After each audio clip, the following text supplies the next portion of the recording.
Você já se perguntou por que, em uma era que tanto celebra a empatia, a comunidade e o sacrifício pelo bem maior, as figuras mais ricas e inovadoras do nosso tempo são frequentemente inspiradas por uma filósofa que defendeu o oposto?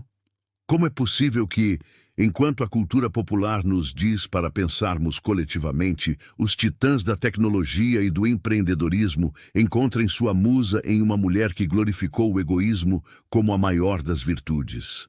Esta não é uma contradição casual. É, na verdade, uma das tensões centrais que definem o nosso mundo moderno, uma batalha silenciosa de ideias que acontece nos conselhos de administração das maiores empresas, nos algoritmos que moldam nossas vidas e no âmago de nossas próprias ambições. Estamos diante de um paradoxo fascinante. A arquiteta intelectual da autossuficiência radical continua a ser a força motriz por trás daqueles que mais moldam nosso futuro interconectado. Para entendermos este enigma, precisamos primeiro conhecer a mente por trás da tempestade. Ayn Rand, nascida em 1905 em São Petersburgo, Rússia, não foi apenas uma teórica de poltrona. Ela foi uma testemunha ocular da desintegração de um mundo. Sua juventude foi marcada pela Revolução Bolchevique, um evento que a transformou de uma jovem de família burguesa em uma fugitiva do coletivismo. Ela viu em primeira mão o que acontece quando o Estado, em nome do bem comum, esmaga o indivíduo. A expropriação da farmácia de seu pai, a fome, a supressão do pensamento e a aniquilação do espírito humano. Essa experiência visceral não foi apenas um trauma biográfico. Tornou-se a fornalha onde sua filosofia seria forjada. Ao escapar para os Estados Unidos em 1926, ela não buscava apenas segurança, mas um ideal. Um lugar onde o indivíduo era soberano, não sacrificável, e onde a mente criativa podia prosperar sem correntes. Essa jornada da Rússia soviética para a América não foi meramente geográfica, mas uma profunda transição filosófica que a levaria a dedicar sua vida a construir uma defesa moral para a liberdade individual e o capitalismo. O tema central que exploraremos hoje é precisamente esta aparente contradição, a glorificação do egoísmo e sua surpreendente influência sobre os arquitetos do nosso século. Vamos dissecar o que Ayn Rand realmente queria dizer com egoísmo, distinguindo sua concepção de egoísmo racional da caricatura vulgar de ganância predatória.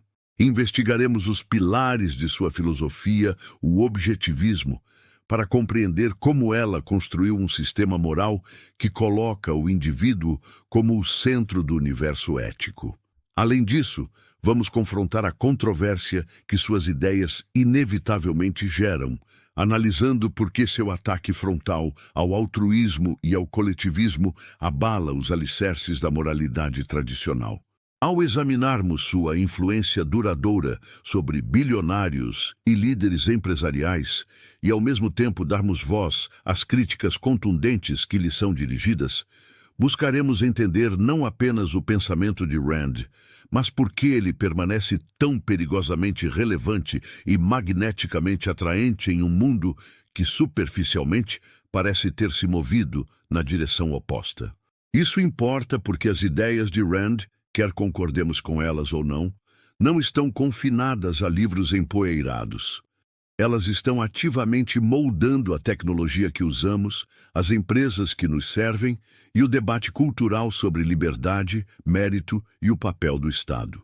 Para compreender a força da filosofia de Rand, precisamos primeiro realizar um diagnóstico preciso do nosso cenário atual, um mundo que, em muitos aspectos, personifica exatamente aquilo que ela mais temia e combatia. Vivemos em uma era paradoxal de hiperindividualismo superficial e de uma profunda pressão coletivista. Observe as redes sociais, plataformas que promovem a marca pessoal e a autoexposição, mas que simultaneamente impõem uma conformidade ideológica rigorosa através da cultura do cancelamento. A expressão individual é celebrada desde que se alinhe com o consenso moral do momento.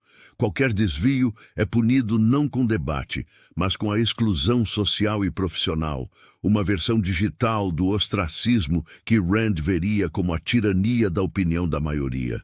Adicionalmente, a noção de vitimismo foi elevada a uma forma de capital social.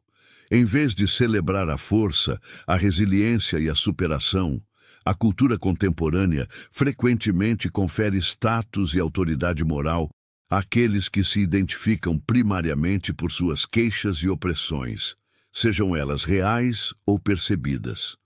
A identidade passou a ser definida não pelo que um indivíduo cria ou alcança, mas pelos grupos de vítimas aos quais ele pertence. Essa é a antítese direta do herói randiano, que encontra seu valor em sua capacidade produtiva e em sua recusa em ver a si mesmo como impotente.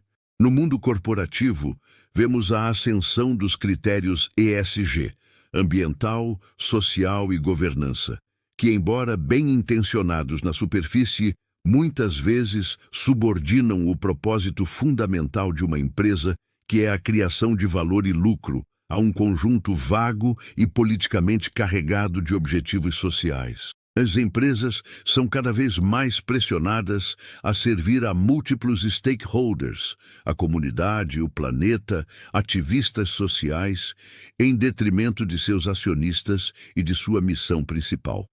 Rand veria isso como uma traição ao propósito produtivo, uma capitulação da razão econômica à demanda emocional e coletivista.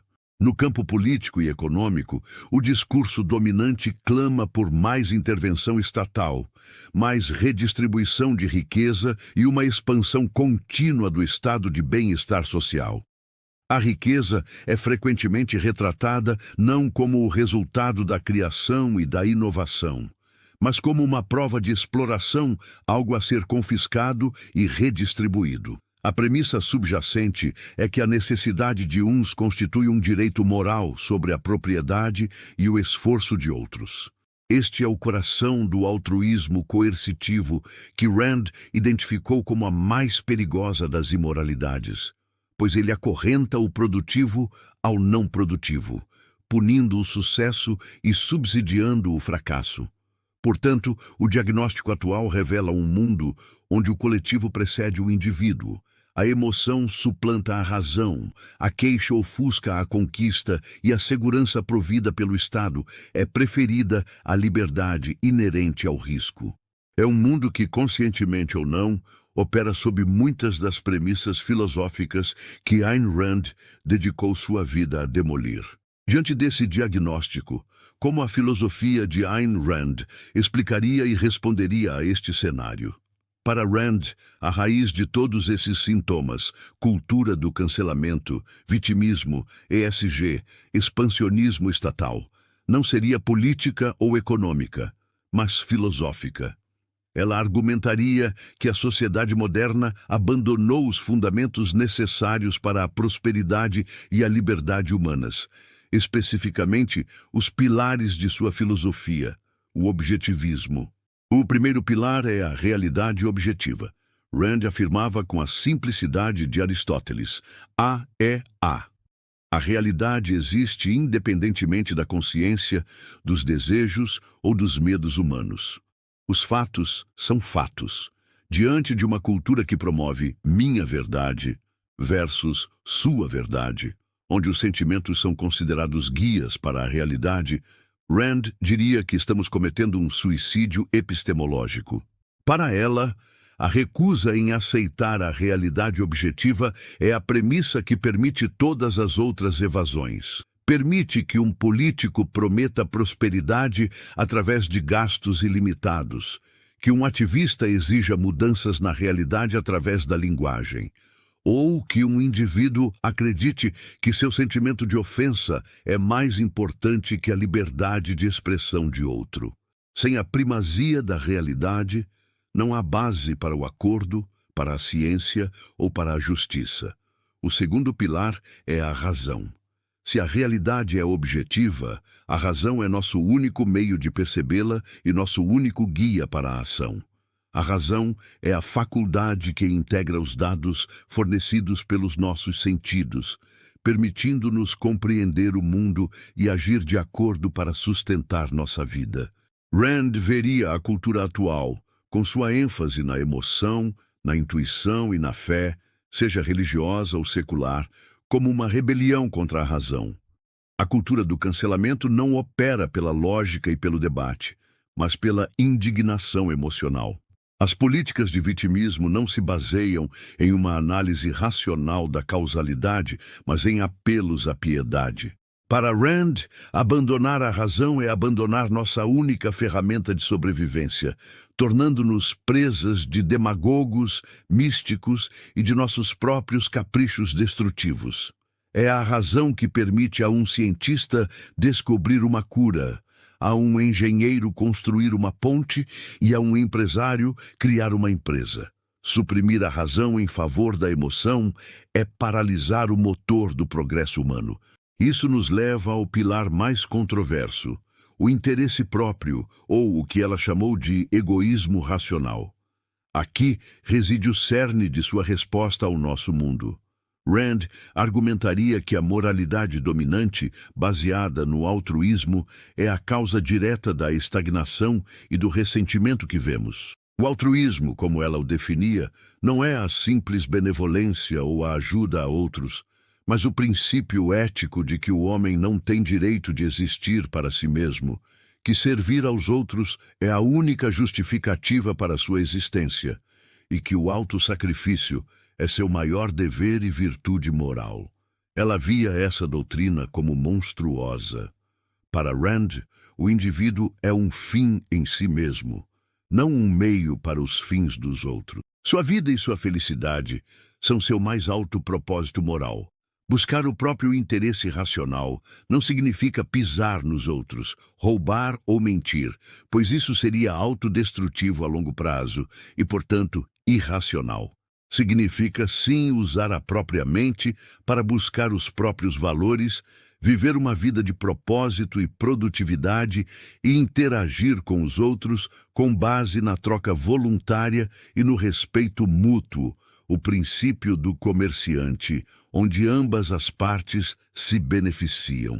Olhando para o nosso diagnóstico, Rand diria: a cultura do vitimismo floresce porque ensinamos às pessoas que sua fraqueza, e não sua força, lhes dá um direito moral sobre os outros. O estado de bem-estar social se expande porque aceitamos a premissa altruísta de que a necessidade de uns é uma hipoteca sobre a vida dos outros. As empresas se curvam às demandas do ESG porque seus líderes perderam a coragem moral de defender seu propósito egoísta e racional, a busca do lucro através da criação de valor. O egoísmo racional, para Rand, é a cura. É o código moral que diz a um indivíduo para se orgulhar de suas realizações, para não se desculpar por seu sucesso e para buscar sua própria felicidade como um direito inalienável. Finalmente, o quarto pilar, o capitalismo de laissez-faire, emerge como a consequência política inevitável dos outros três. Se os indivíduos são fins em si mesmos e devem usar a razão para buscar seus interesses, então eles precisam de um sistema social que proteja seu direito de agir de acordo com seu próprio julgamento. Esse sistema é o capitalismo puro, onde há uma separação completa entre Estado e economia. O único papel do governo é proteger os direitos individuais. O direito à vida, à liberdade, à propriedade e à busca da felicidade, através da polícia, do exército e dos tribunais. Qualquer outra intervenção, como regulamentações, redistribuição de riqueza ou subsídios, é uma violação dos direitos individuais. É o uso da força para substituir o julgamento de um indivíduo pelo de um burocrata. Rand veria o nosso sistema de economia mista, com suas teias complexas de regulamentações e impostos punitivos, como a institucionalização do altruísmo e da irracionalidade. Ela argumentaria que isso cria um sistema de incentivos perverso. Em vez de recompensar a produção, recompensa o lobby político. Em vez de encorajar a inovação, encoraja a busca por subsídios e proteções. Ela explicaria a ascensão de bilionários como Jeff Bezos ou Elon Musk, não como um produto do sistema, mas como um triunfo apesar do sistema. Eles são os homens da mente que, mesmo em uma economia mista e cada vez mais hostil à sua função, conseguiram criar um valor imenso. A filosofia de Rand, portanto, não oferece apenas uma crítica, mas uma explicação causal integrada. A crise do mundo moderno é uma crise filosófica, uma guerra contra a realidade, a razão, o interesse próprio e sua expressão política, o capitalismo. Para solidificar essa compreensão, vamos criar um comparativo visual direto, colocando os valores de Ayn Rand em um lado e a realidade moral e cultural que frequentemente observamos hoje no outro. Este exercício nos permite ver não apenas a teoria, mas o abismo prático entre dois universos éticos. De um lado, temos o mundo ideal de Rand, o mundo dos seus heróis como John Galt e Howard Roark. Do outro, temos um espelho da cultura que diagnosticamos anteriormente. Vamos chamar isso de o indivíduo soberano versus o coletivo sagrado. No primeiro campo, sob a bandeira de Rand, o valor fundamental é o indivíduo como fim em si mesmo. Aqui, cada pessoa possui sua própria vida e o direito inalienável de buscar sua própria felicidade. O propósito moral é a realização do seu potencial máximo. O sucesso é uma virtude a ser celebrada, um sinal de competência e dedicação. O indivíduo é a unidade básica da realidade moral. Em contrapartida, no campo do coletivo sagrado, o valor primário é o grupo como fim em si mesmo. O indivíduo é visto como um meio para os fins da sociedade, da tribo, da nação ou da humanidade. O propósito moral é o serviço e o sacrifício pelo bem maior. O sucesso individual é frequentemente visto com suspeita, como algo que deve ser justificado, taxado e redistribuído, pois presume-se que foi obtido às custas do coletivo. A identidade de uma pessoa é derivada primariamente de sua afiliação a um grupo, racial, de gênero, de classe. Em seguida, temos a razão como absoluto no universo de Rand. A lógica, a evidência e o pensamento crítico são as únicas ferramentas para a tomada de decisões. As emoções são consequências de nossas premissas, não guias para a ação ou para a verdade. A objetividade é a meta. O debate é o método para resolver divergências. Em oposição direta, no mundo do coletivo sagrado, temos a emoção como oráculo. Os sentimentos, especialmente a empatia, a indignação e o sentimento de ofensa, são elevados à categoria de guias morais e epistemológicos. A verdade de alguém é validada pela intensidade de sua convicção emocional. O debate é frequentemente substituído pelo cancelamento ou pela acusação de insensibilidade, pois desafiar uma crença emocionalmente carregada é visto como um ato de violência. Avançando no mundo randiano, encontramos a virtude da produtividade. O valor de uma pessoa é medido por sua capacidade de criar, de pensar, de transformar a matéria para servir a propósitos humanos. O trabalho não é um fardo, mas a expressão nobre da mente humana. O produtor, o inovador, o empreendedor são os heróis da sociedade, os motores do progresso. Em nítido contraste, no mundo do coletivo sagrado, vemos a ascensão da virtude da necessidade e da queixa. O valor moral ou a reivindicação sobre os recursos da sociedade não vem da produção, mas da necessidade. Aquele que precisa tem um direito moral sobre aquele que produz. A identidade de vítima, como discutido, confere uma autoridade moral que muitas vezes silencia a voz da competência e da realização.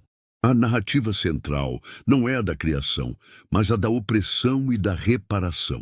Por fim, o princípio de interação social. para Rand, é o princípio do comerciante, ou a troca voluntária para benefício mútuo. As pessoas interagem como iguais independentes, trocando valor por valor, seja em bens materiais ou espirituais, como amizade e admiração. Nenhuma pessoa tem o direito de iniciar o uso da força física contra outra. A coerção é o mal absoluto. Em oposição, o mundo do coletivo sagrado opera frequentemente sob o princípio do sacrifício, ou a obrigação social coercitiva. As relações humanas são definidas por obrigações não escolhidas. O indivíduo deve à sociedade. O governo, como agente do coletivo, tem o direito de usar a força, através de impostos e regulamentações, para impor esses sacrifícios, tirando de alguns para dar a outros, em nome da justiça social ou da igualdade. Colocando esses valores lado a lado, a imagem se torna clara. De um lado, um mundo de produtores independentes, guiados pela razão, buscando sua felicidade e interagindo através do comércio voluntário. Do outro, um mundo de grupos interdependentes, guiados pela emoção, buscando segurança e interagindo através de um sistema de obrigações e sacrifícios impostos. Não é de se admirar que a filosofia de Rand seja tão polarizadora. Ela não oferece um meio-termo. Ela apresenta uma escolha fundamental sobre a natureza do homem e o tipo de mundo em que desejamos viver. E é essa clareza intransigente que atrai tanto fervorosos seguidores quanto críticos implacáveis. A atração magnética das ideias de Rand é talvez mais visível em sua profunda influência sobre algumas das figuras mais transformadoras do nosso tempo. Os bilionários e empresários que construíram o futuro digital e tecnológico. Não se trata de uma afinidade superficial. Para muitos deles, Rand ofereceu um arcabouço moral para suas ambições e uma justificativa para sua busca incansável por inovação. O nome mais citado nesse contexto é o de Jeff Bezos. O fundador da Amazon não apenas leu os livros de Rand, mas buscou incorporar seus princípios na cultura de sua empresa, especialmente em seus primórdios.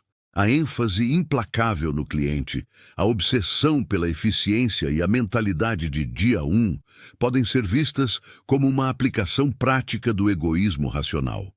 A busca do interesse próprio a longo prazo através da criação de valor insuperável para os outros, não como um sacrifício, mas como a melhor estratégia para vencer. Outra figura titânica, Elon Musk, embora não se declare um objetivista, personifica o arquétipo do herói randiano, o industrial que arrisca sua fortuna em empreendimentos audaciosos e tecnologicamente desafiadores, como a colonização de Marte com a SpaceX ou a revolução dos transportes com a Tesla, movido por uma visão de longo prazo e uma recusa em aceitar os limites do status quo. Ele é o homem da mente, que dobra a realidade à sua vontade através da engenharia e da produção. Peter Thiel, cofundador do PayPal e um dos primeiros investidores do Facebook, é um dos mais vocais admiradores de Rand em Silicon Valley. Para Thiel, Rand forneceu as ferramentas intelectuais para desafiar o pensamento convencional e apostar em ideias de 0 a 1. Inovações que criam algo inteiramente novo, em vez de apenas competir em mercados existentes. A crença de Rand no poder do indivíduo de criar e na importância da liberdade para que essa criação floresça ressoa profundamente com o ethos do empreendedorismo de risco. O livro de Rand, A Revolta de Atlas, consistentemente aparece em listas dos livros mais influentes para CEOs e líderes empresariais. A razão para isso é clara. O romance não é apenas uma história, é um espelho. Empreendedores leem sobre Dagny Taggart e Hank Rearden e veem suas próprias lutas contra a burocracia, a regulamentação sufocante, a inveja pública e a incompreensão daqueles que não compartilham sua visão produtiva. O romance valida sua sensação de que são eles os motores do mundo e que a sociedade, em vez de celebrá-los, muitas vezes tenta acorrentá-los. O apelo de Rand para essa classe de indivíduos reside em três pilares fundamentais. Primeiro, o mérito. Sua filosofia é uma defesa intransigente da ideia de que a riqueza e o sucesso devem ser o resultado do talento e do esforço, não do nascimento ou de conexões políticas. Segundo, a produtividade. Ela eleva a criação de valor a uma virtude moral, dando aos empresários uma justificativa ética para sua busca incessante por lucro e crescimento. Terceiro, e mais importante, a liberdade individual. Rand oferece a defesa mais robusta possível contra a interferência do Estado e do coletivo, argumentando que a mente criativa precisa de liberdade para funcionar e que qualquer coerção, por menor que seja, é uma ameaça a esse processo. Em um mundo que cada vez mais demoniza a riqueza e o sucesso, Rand oferece a esses homens e mulheres não apenas uma filosofia, mas uma armadura moral. No entanto, uma filosofia tão radical e intransigente como o objetivismo, inevitavelmente atrai uma torrente de críticas ferozes, que são tão apaixonadas quanto os elogios de seus seguidores. É crucial examinar essas críticas para ter uma visão completa do legado de Rand. A acusação mais comum é a de elitismo e insensibilidade social. Os críticos argumentam que a filosofia de Rand cria uma justificativa moral para que os ricos e poderosos ignorem o sofrimento dos menos afortunados. Ao rotular o altruísmo como um mal, ela parece remover qualquer obrigação moral de ajudar os pobres, os doentes ou os deficientes. Sua filosofia, segundo essa visão, é uma receita para uma sociedade fria e impiedosa, onde os perdedores são deixados para trás sem qualquer rede de segurança. A imagem que emerge é a de um mundo onde apenas os fortes, os inteligentes e os produtivos têm valor, enquanto os outros são descartáveis. Esta crítica é frequentemente associada à acusação de darwinismo social. Embora Rand rejeitasse essa etiqueta, argumentando que sua teoria se baseava na escolha racional e não no determinismo biológico, os críticos insistem que o resultado prático é o mesmo, a sobrevivência do mais apto economicamente, sem qualquer consideração pela compaixão ou solidariedade humana. Isso nos leva ao debate ético central: egoísmo versus solidariedade. Os críticos de Rand afirmam que a cooperação e a empatia não são sinais de fraqueza, como ela parecia sugerir, mas sim os próprios alicerces da civilização humana. Eles apontam que os seres humanos são criaturas sociais que prosperaram não apenas através da competição, mas através da ajuda mútua, da construção de comunidades e do cuidado com os membros mais vulneráveis do grupo. Para esses críticos, a visão de Rand de um mundo de indivíduos atomizados, cada um buscando seu próprio interesse, é uma fantasia perigosa que ignora nossa natureza interdependente. Eles argumentam que a liberdade individual absoluta, desprovida de um senso de responsabilidade social, levaria à desintegração do tecido social e a uma forma brutal de anarquia onde o poder dita as regras. Além disso, muitos filósofos e teólogos criticam a base ateísta e puramente materialista de sua ética. Ao rejeitar qualquer fonte transcendente de moralidade, seja Deus ou uma razão comunitária, Rand, segundo eles, deixa a ética sem um fundamento sólido, tornando-a uma mera racionalização da ganância. Outra linha de crítica foca nas implicações práticas de sua utopia capitalista de laissez-faire. Economistas e cientistas políticos argumentam que um capitalismo totalmente desregulado levaria a monopólios predatórios, crises ambientais catastróficas e uma desigualdade de riqueza tão extrema que desestabilizaria a própria sociedade. Eles defendem que alguma forma de regulamentação e uma rede de segurança social não são violações da liberdade, mas pré-condições necessárias para que um mercado livre funcione de forma estável e justa para a maioria das pessoas. Em suma, os críticos de Ayn Rand a veem como a profetisa de um individualismo patológico, uma filósofa que, em sua reação exagerada aos horrores do coletivismo, criou um sistema igualmente desumano e impraticável que glorifica a ganância e despreza a compaixão, a virtude que muitos consideram o auge da nossa humanidade. Apesar de ter falecido em 1982 e apesar das décadas de críticas contundentes, Ayn Rand permanece desconcertantemente relevante. Suas ideias continuam a ecoar com uma força surpreendente nos debates mais urgentes do século XXI. Por que essa filósofa, frequentemente descartada pelo meio acadêmico, se recusa a desaparecer? A razão principal é que ela abordou as questões perenes da existência humana com uma clareza e uma coragem raras. A relação entre o indivíduo e o Estado, a natureza da liberdade e o fundamento da moralidade. Hoje, enquanto debatemos o tamanho ideal do governo, a justiça dos impostos sobre a riqueza, os limites da liberdade de expressão e a crescente cultura da dependência, as respostas de Rand, por mais extremas que pareçam, oferecem um polo magnético no debate.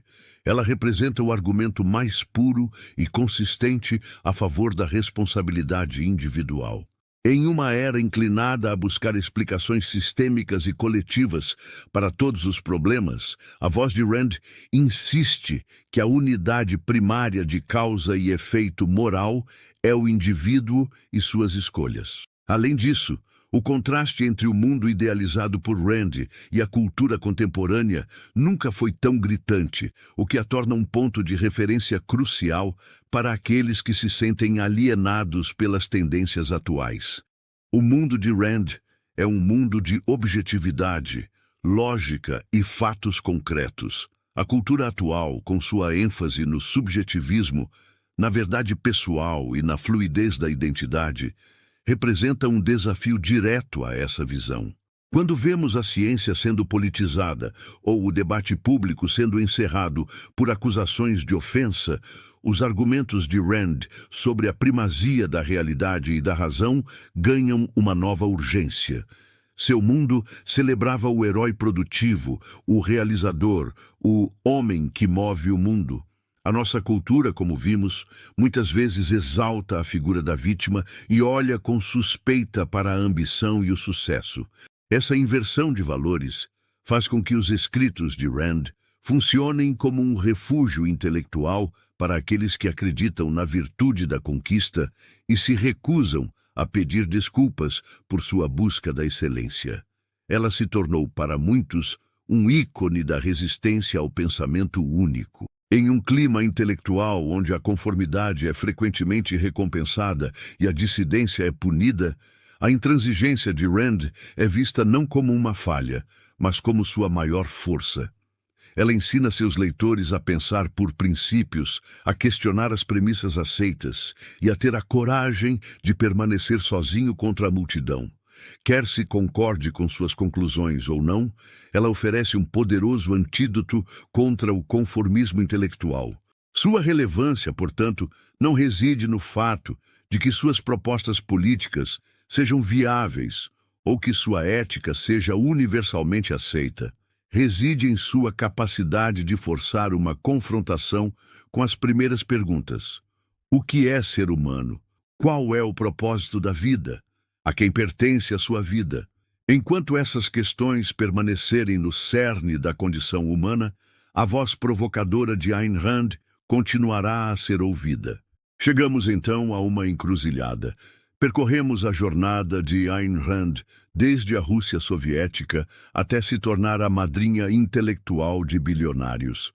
Dissecamos sua filosofia audaciosa, que busca transformar o egoísmo em uma virtude e o produtor em um herói moral.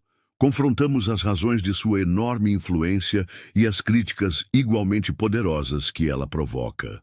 Vimos como suas ideias, longe de serem relíquias do passado, estão em um diálogo tenso e constante com o nosso presente coletivista e emocional. Ela nos força a olhar para as nossas próprias crenças mais profundas sobre o mérito, o sacrifício, a liberdade e a responsabilidade. Ayn Rand pode não ter, e provavelmente não tem, todas as respostas para as complexas questões do nosso tempo. Suas formulações são muitas vezes duras, sua visão de mundo implacável em sua consistência. Mas seu legado duradouro e talvez sua maior contribuição não está nas respostas que ela deu, mas na pergunta fundamental que ela teve a audácia de fazer. Uma pergunta que a nossa era de moralidade altruísta e responsabilidade social faz de tudo para evitar e silenciar. Ela nos obriga a encarar uma possibilidade desconfortável e aterrorizante para muitos. E se o motor do mundo não for a compaixão, mas o interesse próprio? E se o egoísmo, em sua forma mais racional e produtiva, for de fato uma virtude? E o autossacrifício, a exigência de que você viva para os outros, for a verdadeira doença moral que paralisa o potencial humano? Se este mergulho profundo nas ideias provocadoras de Ayn Rand te fez questionar, refletir ou até mesmo se indignar, então atingimos nosso objetivo. Curta este vídeo, se ele te trouxe uma nova perspectiva. Compartilhe com alguém que precisa confrontar essas ideias. E o mais importante, comente abaixo. Gostaríamos muito de saber sua opinião. Você acredita que o interesse próprio racional é uma força para o bem ou uma justificativa perigosa para a indiferença? A sua vida pertence a você ou à sociedade? O debate está apenas começando.